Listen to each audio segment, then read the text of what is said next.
इतनी ठंड में ये व्यक्ति पानी में डुबकियां क्यों लगा रहा है?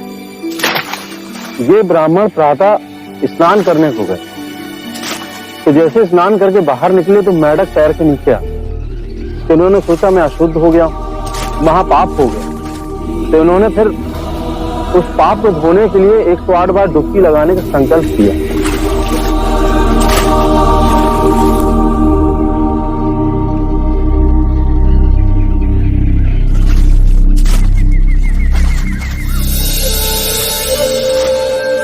सुनिए, आप ठंड से कांप रहे हैं। यदि ऐसा करेंगे तो बीमार पड़ जाएंगे।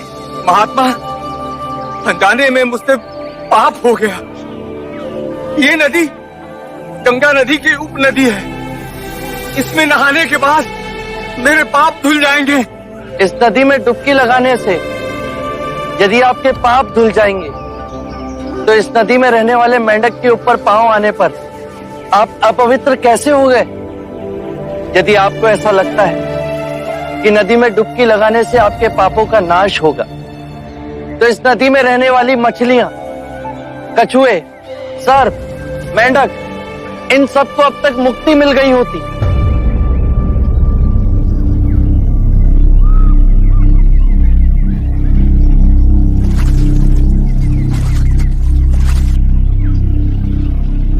बात तो सत्य कह रहे हैं महानुभाव। नदी में डुबकी लगाने से पापों का नाश नहीं होता। अपने पापों का नाश करने के लिए विवेक जगाना आवश्यक है। इतनी साधारण बात को समझाने वाला कोई असाधारण ही हो सकता है। महात्मन, कब से बनाए हुए रास्ते पर अंधे पशु की तरह चल रहे थे। आपने हमारी आंखें खोल दी। हर वो बात जो लिखी गई, जो हमें सिखाई जाती है, जो असंख्य वर्षों से दोहराई जा रही है, उसमें संदेह करना। अपो दीपो भव, अपना दीपक स्वयं बनो।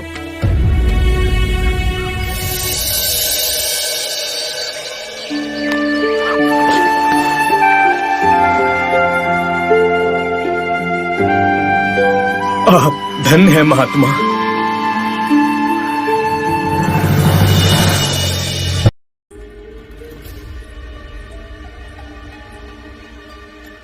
आप लोग भोले लोग हो, आप लोगों को ठगा जा रहा है। कौन ठग रहा है हमें? वही बुद्ध और उसके भिक्षुक।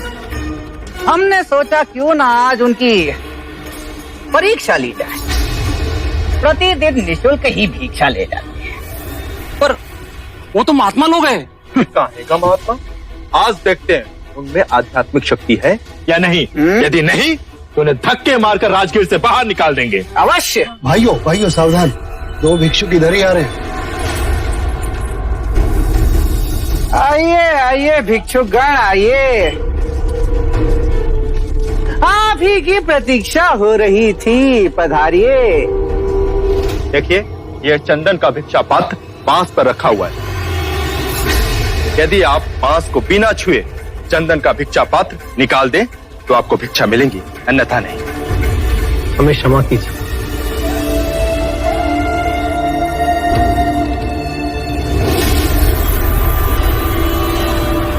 क्यों बंधु, समस्त गांव के समस्त बड़े महात्मा बने फिरते हो और एक छोटा सा कार्य नहीं कर सकते? कैसे करेंगे? ये धूर्त है, घमंडी है, पाखंडी है ये लोग। नहीं, ये पाखंडी नहीं, अपितु नपुंसक है, नपुंसक। तभी तो भिक्षुक बने फिर रहे हैं। पता है इसका गुरु, धूर्त गुरु बुद्ध भी अपनी पत्नी को आधी रात में छोड़कर भाग गया था। सत्य वचन। बस के आगे मेरे गुरु को एक भी अपशब्द कहा तो मेरे गुरु के चरणों की धूल भी नहीं हो तुम लोग। तुम्हें हमारी सिद्धि देखनी है। इस बांस के डंडे को बिना छुए इस चंदन के भिक्षा पात्र को मैं नीचे उतार लाऊंगा।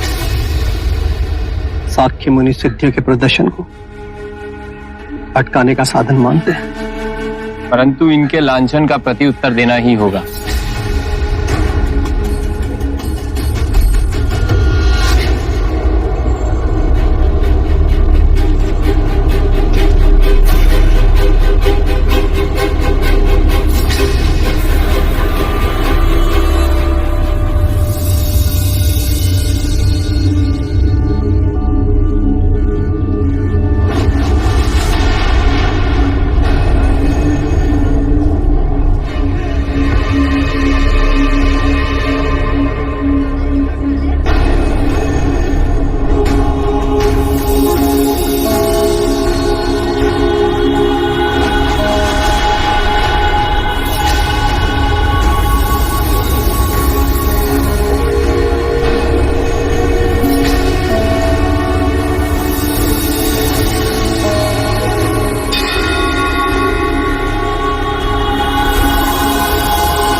प्रभु प्रभु प्रभु प्रभु क्षमा कर दो प्रभु, प्रभु क्षमा करें। क्षमा किया। महात्मा अपना नाम तो बता दीजिए। त्रैत्य पुत्या। महात्मा महात्मा, जब तक आप हमारे हाथों ये पात्र ग्रहण नहीं करेंगे तब तक हम ये नहीं समझेंगे कि आपने हमें क्षमा किया। कृपया इसे ग्रहण करें। त्रैत्य पुत्ता के, त्रैत्य पुत्ता के, त्रैत्य पुत्ता के, त्रैत्य पुत्ता के, त्रैत्य पुत्ता के,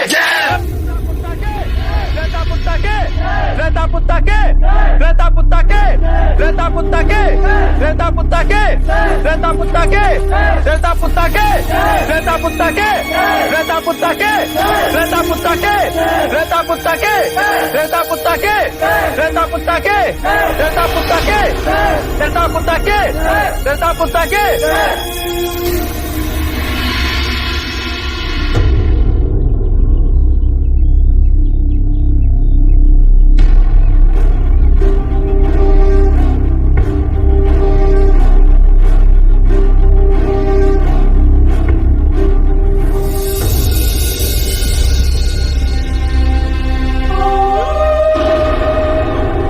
अब ये लोग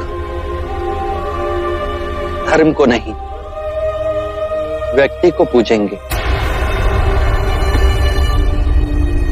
धर्म का विनाश होगा और चमत्कारी पूजे जाएंगे। इसके बाद संघ के किसी भी भिक्षु ने अपनी सिद्धि का प्रदर्शन किया तो वो मेरा सहयात्री नहीं होगा। मैं समाधान मांगता हूँ।